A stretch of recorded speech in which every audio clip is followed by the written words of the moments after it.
Welcome to our channel. Today we are diving deep into the brain to understand something incredible, the electrical storm that is epilepsy. So, what's really going on in the brain during a seizure? You know, it's not some kind of mystery.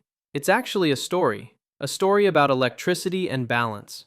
A delicate balance that, when it gets thrown off, can create a literal electrical storm inside our heads. Okay, so we're talking about an electrical storm. But what does that actually mean? Let's get right down to the fundamentals and see what's happening.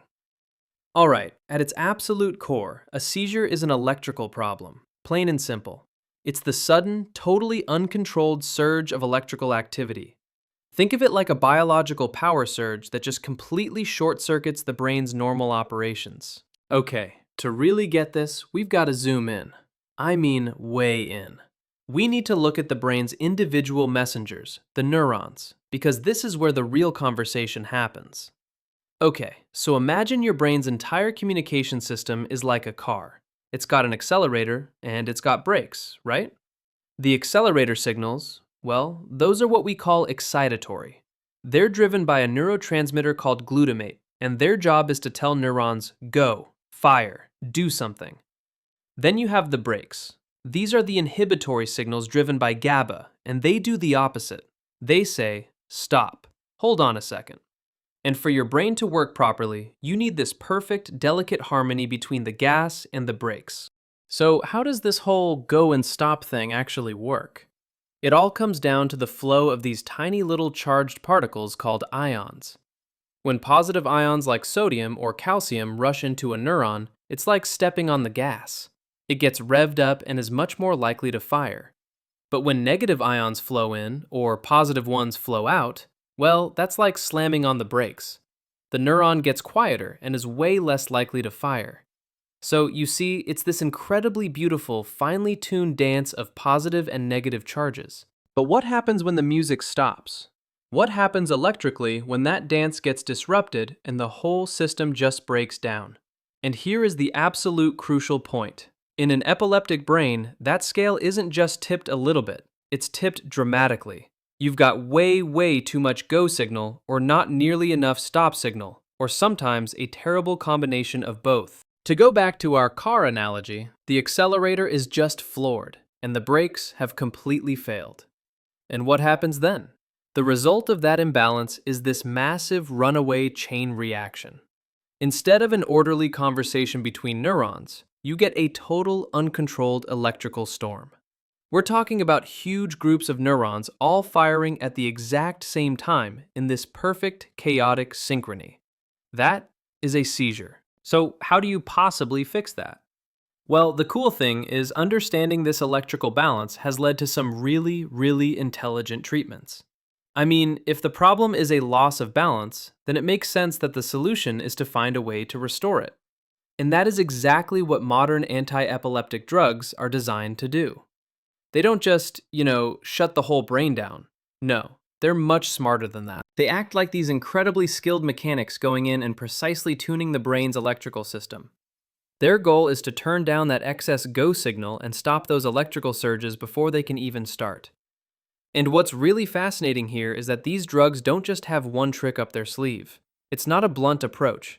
They actually use several different really targeted strategies to bring that crucial balance back online. We can pretty much group these treatments into 4 main strategies. 2 of them work by physically blocking the go gates for those ions, sodium or calcium. Others take a totally different route. They work by directly weakening the main go messenger, glutamate.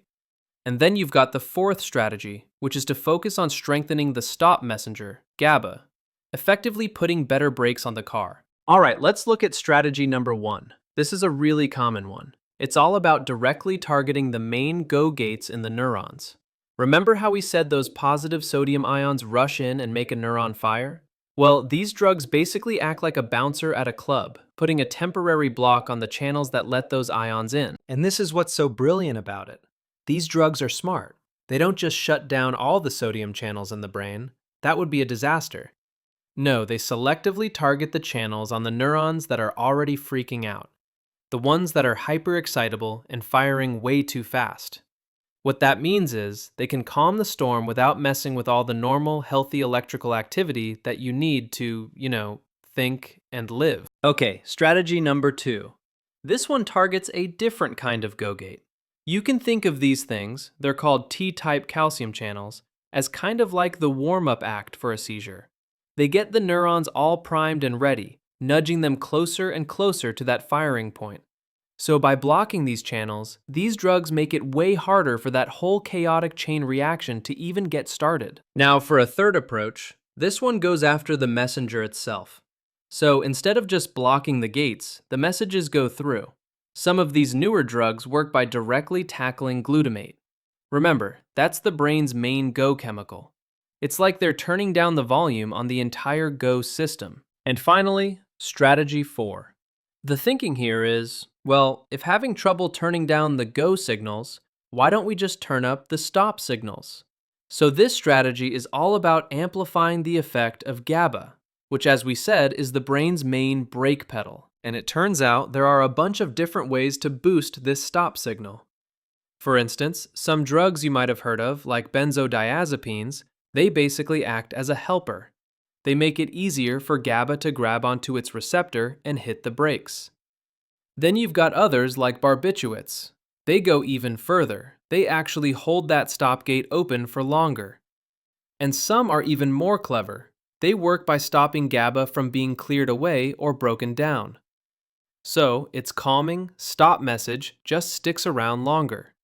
See, there are all different tools, but they all have the same goal: more stop power. So when you step back and look at the whole picture, from what actually causes a seizure in the first place, all the way to how these incredibly advanced treatments are designed, it all comes back to one single fundamental theme, doesn't it? Balance. When you really boil it down, epilepsy is the story of a balance that's been lost. Excess go signals and fewer stop signals, and modern medicine help the brain find that crucial balance all over again. So what's the big takeaway here? I think it's more than just the science of one particular disorder. It's about having this profound appreciation for the incredible second-by-second balancing act that's happening in your brain right now. The one that lets you think and feel and experience the world. And it leaves us with a really big question, right? As we get better and better at mapping the brain and understanding this delicate electrical dance, what new ways will we find to fine-tune it? Not just to treat disorders, but maybe to unlock the full potential of the human mind.